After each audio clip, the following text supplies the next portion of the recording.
Hello everyone, good morning. Welcome back to my new vlog. तो ये जो video आप देख रहे हैं ये है कल की, यानी कि 3 जून की। आज से एन के स्कूल्स खुल चुके हैं, तो सुबह टाइम पे उठ के मैंने उसे स्कूल भेज दिया था। 8 बजे के करीब एन स्कूल गया। उसके बाद फिर मैंने अपना सारा घर का जो काम था वो थोड़ा बहुत ख़त्म किया और नहा के पूजा करके अभी आ गई हूँ किचन में। मेरे और इनके लिए बना रही हूँ उत्पम। तो आज का ऐसा था कि उसके लिए जो मैंने टिफ़िन बनाया था वही ज़्यादा बना लिया था ताकि हम लोग भी नाश्ता कर लें। तो सूजी ओट्स का उत्पम बना के उसे दिया था। ढेर सारी सब्जियां यहाँ पे मैंने अपने अकॉर्डिंग चॉप कर ली थी चॉपर में ही। इससे मेरा काम इतना आसान हो गया है। जो भी चॉपिंग रहती है ना बहुत जल्दी हो जाती है, मतलब कुछ सेकेंड्स में ही जो है ना सारी सब्जियाँ मैं चॉप कर लेती हूँ जो भी बनाना रहता है। तो कुछ भी बनाने से पहले ना ऐसे आलस सा नहीं आता है, क्योंकि जो तैयारी में आपको टाइम लगता है बस उतना ही देख लो। उसके बाद कोई भी चीज़ बनाने में तो ज़्यादा टाइम नहीं लगता है। तो मैंने उसे टिफ़िन में उत्पम दिया था, तो वही बस मैं अब हम लोगों के लिए बना रही हूँ। और दूसरी तरफ मैंने कास्ट आयरन के जो मेरा अप्पे स्टैंड है ना उसमें मैं बना रही हूँ आलू और साबूदाना मिक्स करके साबूदाने के वड़े बोल लीजिए या फिर अप्पे बोल लीजिए। क्योंकि कल शाम को ना मैंने आलू बॉईल किया था, वो थोड़ा ज़्यादा हो गया था तो मैंने फ्रिज में उठा के रख दिया था कि मैं इसे कल किसी चीज़ में यूज़ में ले लूँगी। तो फिर मुझे ध्यान ही आ गया कि चलो साबूदाना भिगो देती हूँ, तो इसके फिर मैं अप्पे बना लूँगी। और इनको ना साबूदाने की कोई भी चीज़ आप दे दो बहुत पसंद है, तो मैं साबूदाना बनाती ही बनाती हूँ, चाहे 5-7 दिन में क्यों ना बनाऊँ। कुछ भी कोई भी रेसिपी बना लो इसका यूज़ करके तो टेस्टी ही लगता है और हेल्दी तो होता ही है।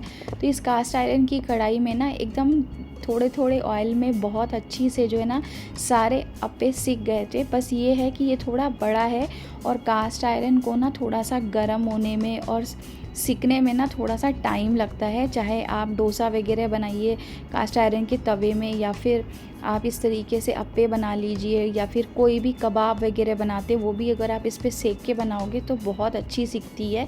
मैंने बिल्कुल एक एक दो दो बूंद घी से ना पूरे अप्पे देख लीजिए सेक लिए हैं उलट पुलट करते हुए। तो इसमें हीट जो है ना प्रॉपर चारों तरफ लग जाती है, लेकिन बस वही है कि थोड़ा सा टाइम लगता है, उलटते पुलटते हुए अच्छी से सेकना पड़ता है। वो बहुत क्रिस्प सिकते हैं और अंदर से एकदम सॉफ्ट रहते हैं।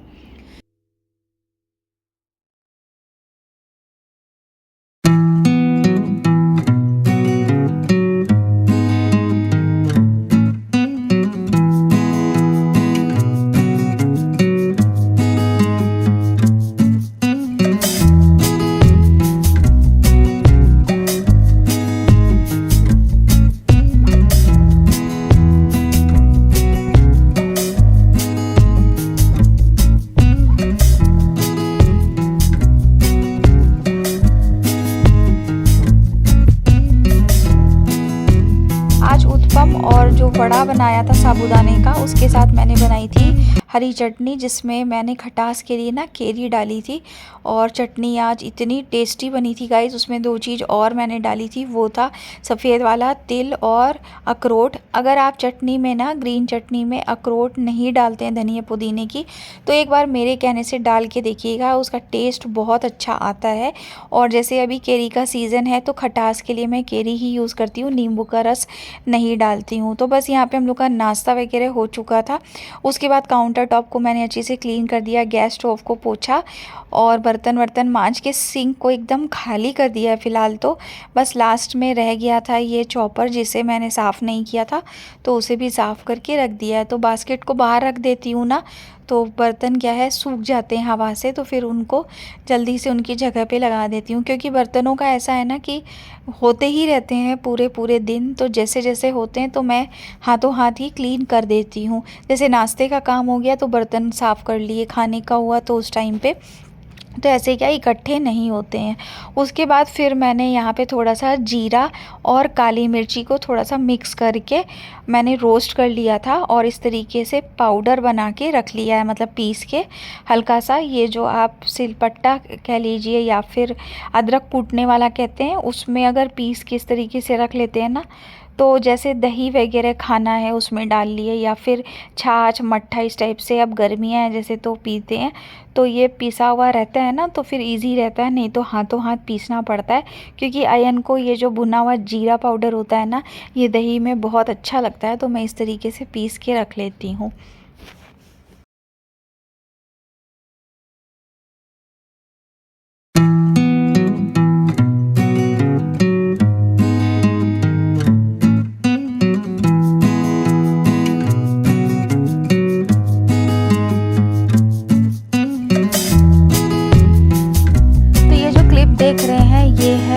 अगले दिन की यानी कि 4 तारीख की। तो सुबह का टाइम था, आज सब्जियां आई थी, उसमें पालक मैंने मंगवाया था। कई दिन हो गए थे पालक नहीं आ रहा था, तो मैंने बोला पालक ले आना। तो बस यही है, धनिया पुदीना पालक मेथी ये सबको सुधार के रखना पड़ता है हाथों हाथ, नहीं तो क्या है फिर ख़राब हो जाता है। तो मैंने सोचा कि चलो अभी सुबह सुबह का टाइम है, अभी मेरे पास काफ़ी टाइम था, अयन भी स्कूल चला गया था, तो सोची कि अभी काम ख़त्म कर देती हूँ, क्योंकि इसमें से फिर बहुत ज़्यादा कचरा निकलता है एकदम। तो साफ़ सफाई क्या है, जब होती रहती है ना घर की, उसी टाइम पे ही जो भी साग सब्जी का छिलका विलका रहता है, डंठल वगैरह रहते हैं, वो सब भी मैं कूड़े में इकट्ठे ही फेंक देती हूँ। तो बस यहाँ पे मैंने पालक को सुधार लिया था, और उसके बाद में फिर इसमें मैंने क्या किया, डब्बे में टिश्यू पेपर लगा के पालक को रख लिया है। मतलब जितना पालक मुझे बाद में यूज़ करना है, फ़िलहाल आज मैं जितना पालक यूज़ करूँगी वो मैंने अलग कर लिया।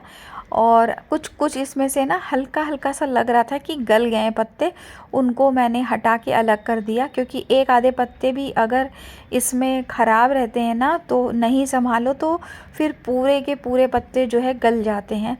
तो फिर मैंने अभी उसे भी साफ़ सूफ़ करके, पालक जो यूज़ करना था उसे मैंने परात में पानी डाल के डिप करके रख दिया, ताकि जो भी मिट्टी वगैरह रहेगी वो नीचे बैठ जाएगी।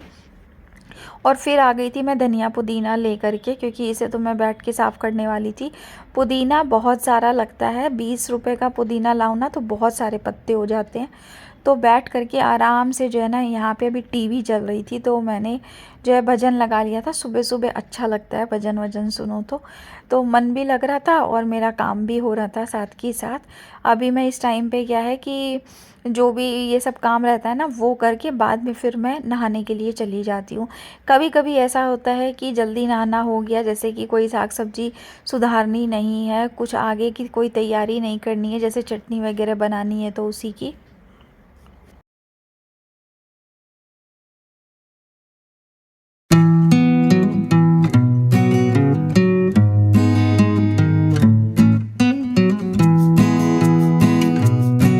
तो अभी मैंने ये अलमीरा बनवाई थी अपने किचन के लिए।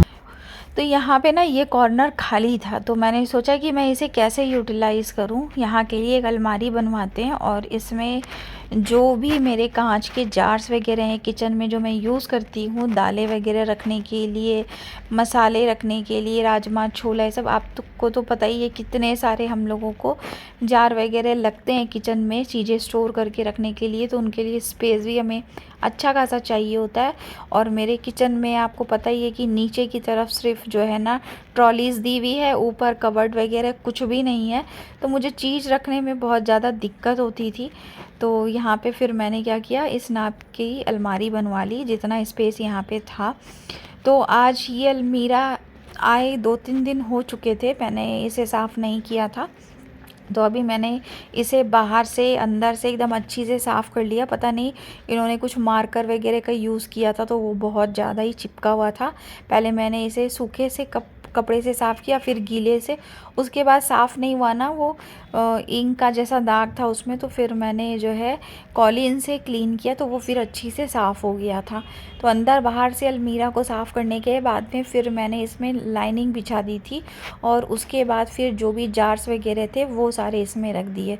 तो आज किचन में नीचे की तरफ जो मेरे ट्रॉलीज़ बनी हुई थी, वहाँ पे बहुत सारा स्पेस निकल के आ गया, जिसमें क्या है ना कि अब मैं बर्तन वगैरह एकदम आराम से रख पाऊँगी। नहीं तो मुझे थोड़ा बर्तन वगैरह, बड़े बर्तन जैसे कढ़ाई हो गया, पैन हो गया, ये सब तवा वगैरह, ये सब रखने में थोड़ी सी दिक्कत हो रही थी।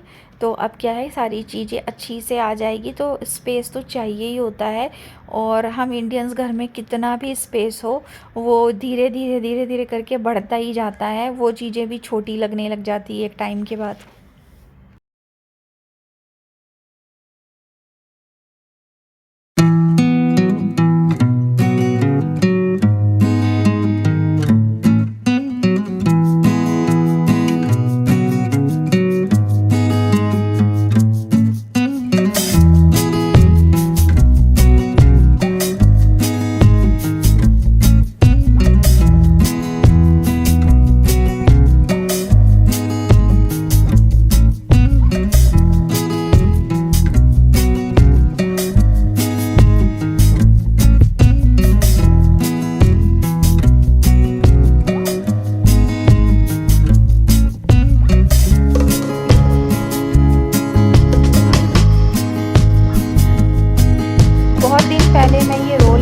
आई थी, जो बर्तन की दुकान होती है ना, वहीं से ही, जहाँ से मैं कढ़ाई वगैरह सब लेके आती हूँ।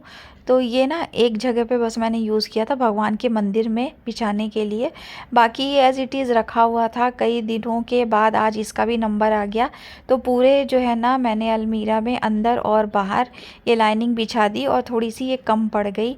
तो कई दिन से तो ये यूज़ में ही नहीं आ रही थी, और आज ये पूरी यूज़ किया तो ख़त्म भी हो गई, थोड़ी कमी पड़ गई। खैर कोई बात नहीं है। उसके बाद फिर मैंने जो भी जार्स वगैरह थे वो सारे क्या किए, मैंने गीले कपड़े से पोंछ दिया। ये माइक्रोफाइबर का कपड़ा है, इससे बहुत अच्छी से जो भी डस्ट वगैरह थी ना वो सारी हट गई है। और इसमें जो भी दालें वाले हैं, जैसे एक बराबर की जार्स वगैरह हैं वो एक साथ लगाऊंगी, और जो छोटे बड़े हैं उनको ऊपर की तरफ कर दूंगी मैं।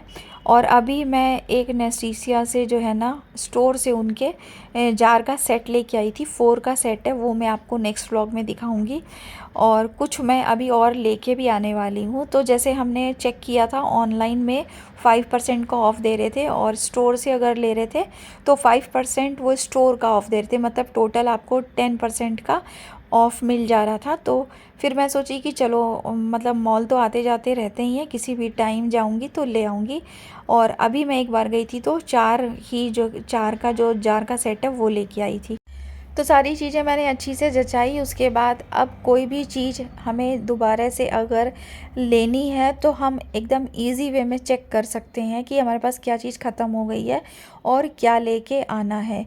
तो इससे क्या है कि हमारा जो मंथली बजट है वो भी नहीं बिगड़ता है, कुछ भी चीज़ ना कम आती है और ना एक्स्ट्रा आती है। प्रॉपर हम हिसाब से अपनी चीज़ें ला सकते हैं, ग्रॉसरी वगैरह।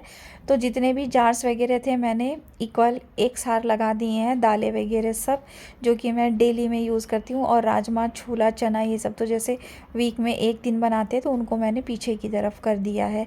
तो ये मैंने अदरक धोई थी, इसको भी मैंने छोटी सी डलिया में इसकी जगह पे रख दिया है। अदरक की चाय बगैर तो हमारे यहाँ चलता भी नहीं है, तो ये चाय तो पीनी एकदम मस्ट है, दिन भर में एक बार कम से कम। तो बस आज का मेरा छोटा सा व्लॉग कैसा लगा कमेंट करके बताइएगा। चैनल पे न्यू तो सब्सक्राइब कर लीजिएगा, वीडियो को लाइक और शेयर कीजिएगा। बाय।